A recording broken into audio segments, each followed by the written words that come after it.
Well, so we're going to stay on topic with Avatar, but not about the film itself. We're going to be speaking about the VFX team. So, WETA Workshop is one of the most prestigious Is it VFX still houses owned by in. Peter Jackson? No, he sold it I was gonna say I thought he sold it a while to ago. Yeah. a gaming studio. But I mean, it is the one of the most prestigious names in the industry, right? WETA Workshop, um, mainly because of Peter Jackson and obviously the work on the Lord of the Rings, right? Like we know it because of that. It's a very prestigious house. It's also the favored studio for I can't remember his bloody name now. The South African director Neil Blomkamp. So they're big workshop, great name, but now they're being slammed with allegations of low pay and poor working conditions, which is not a stretch. Like this is something which not a massive surprise. We hear about this all the time. I mean, we see the end result of these bad working conditions and low pay in Marvel movies, for instance. You know, the VFX are terrible. The end result is Marvel CGI at the moment. It's awful. Like it's not good stuff. And anyone thinking otherwise, you are genuinely fooling yourself. Go compare to some good CGI. So this is an interesting one. This popped up on Twitter, and basically an individual who worked for WETA come out, Logan Preshaw, and basically just started tweeting about it, showed some evidence as well, and was really candid about it. And you know what? I just think it's a shame, like if the industry itself, as per those reviews, are moving towards CGI fest, right? That's the future of the industry. CGI, right? Well, this is the future. You'd think you'd look after these people a little bit more. You would hold them in a higher regard, but apparently not. So Logan says, I worked on Avatar 2. I'm proud of that. I'm not proud of how little WETA Workshop pays its artists. As a concept artist, I was paid the current minimum wage, which is a pay cut of $10 an hour from when I was a lead on animated cartoon shows. Many of the practical artists were paid similarly. If you have the money for this prop, you have the money to pay your artists adequately. WETA Workshop is a world-renowned name, and Avatar 2 is a multi-million-dollar film. Many of the artists were earning a little over the tour shop staff's pay, which is fucking shocking, well below industry standard. I worked 10 hours a day for 21 New Zealand dollars an hour, which comes to just over $13 an hour US. 1 hour was deducted for lunch, and when I asked for more pay, 8 months in, quoting my previous job's pay and experience, it was raised to $23 New Zealand an hour. 3 months later, I left, and this is the sort of evidence of that anyway. Now, it continues and says, to clarify a few things, I wasn't paid $10 an hour. That's the pay cut I took from my previous role as a lead on kids' animated shows. I wasn't the artist I am today. This was 2018. This is solely on Workshop, not James Cameron, 20th century, or the overall production of Avatar 2. WETA Workshop is not a small-time studio. It's a world-renowned company that regularly receives assistance from the New Zealand government, which is true. They take loads of tax breaks to keep blockbuster production within its shores. In my time there, they had major contracts for Mulan, MIB4, World Expo 2020, the Avatar sequels, and more. To those saying you took the job, Australia doesn't have much of a film industry, and WETA is central to New Zealand's. I took what I could for the rare privilege of working with a world-class team to justify their rates. Based on that is gross and enables the devaluing of artists. WETA Workshops had many red flags over the years and chosen to do very little to improve. This is reflected in both my experience and the experiences of artists I know from there. If you're in Australia or New Zealand, seek other opportunities. The prestige of their name is not worth it. Tom, my dude, what on earth do you think of this? This company is not paying its folks, it sounds like. I mean, as far as 13 what US dollars an hour. yeah, I hear McDonald's people want more than that, and I can't even get my order right. And the fights. I mean, you get front row seat to bare knuckle boxing in That's right. McDonald's these days, That's what I hear and see on Twitter. That's what I see on Twitter This too. This is insane. I mean, of course, this is kind of similar to what we've heard about people who have worked for Disney, worked for for the Marvel Mm, productions and stuff like that.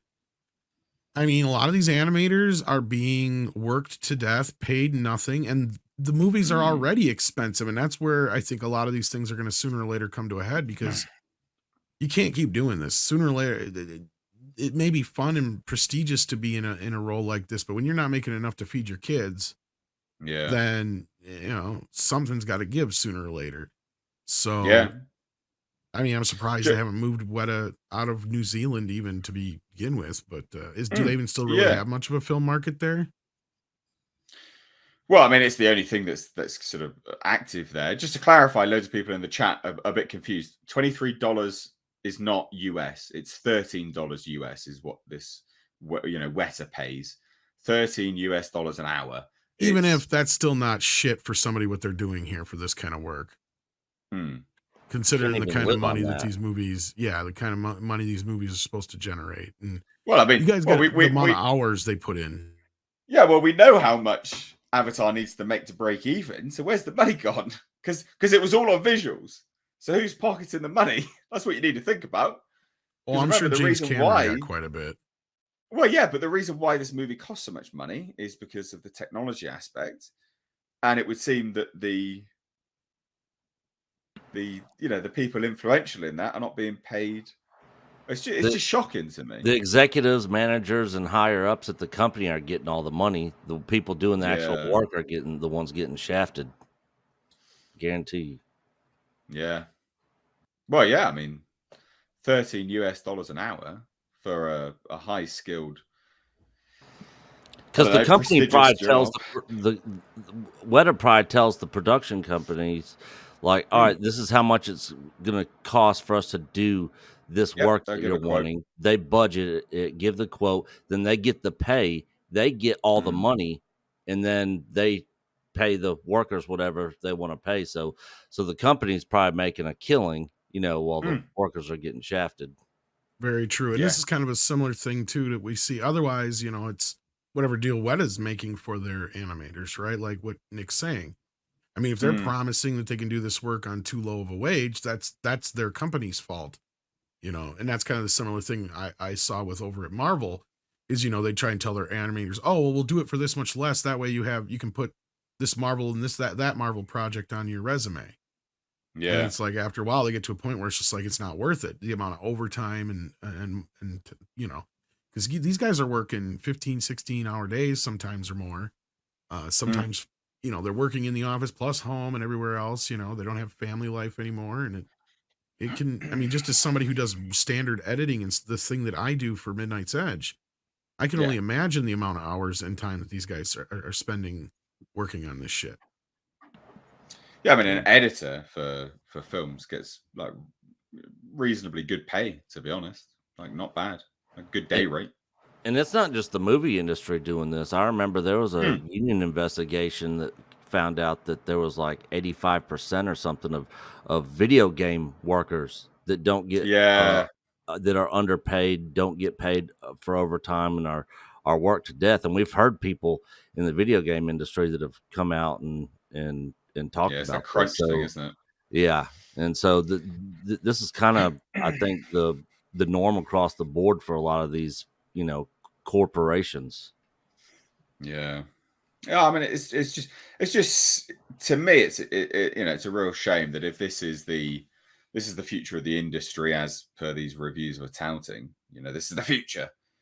Immersive worlds, CG out the wazoo. You'd think you'd pay them correctly, and you'd think as well. Weta Workshop, one of the most prestigious ones, name brands anyway in VFX as a VFX house would most definitely pay well, especially with all the tax incentives that New Zealand gives, which is quite a lot. Like they give a lot of tax breaks, an awful lot of tax breaks. So yeah, So it's unfortunate.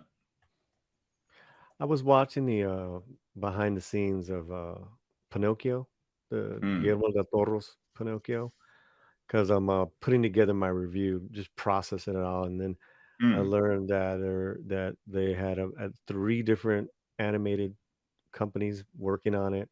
Oh, 60 wow. stages at the same time. I mean, just unparalleled stuff. Took Mm, 10 years, concept to it coming out. yeah. But you could tell in the work that these guys like put the pride in it. It really sucks to hear. And I guess my point is and I'm not surprised. It's really awful to hear how Mm, companies treat their talented creative workers. yeah. Um, but it's nothing new, and you could find it in all sorts of No. industries.